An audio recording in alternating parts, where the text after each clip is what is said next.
থেকে মারা যেতে থাকে, কিন্তু ইউএফওর গুলি লেগে ভূতেদের বেলুনগুলো ফুটো হয়ে নিচে পড়ে যায়। এই নে!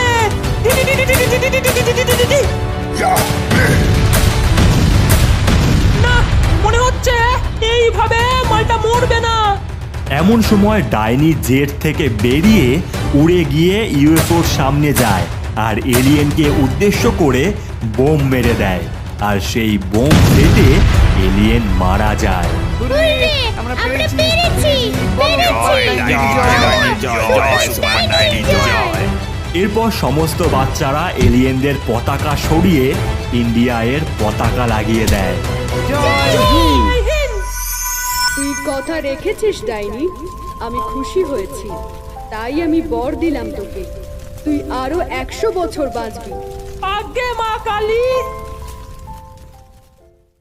বন্ধুরা,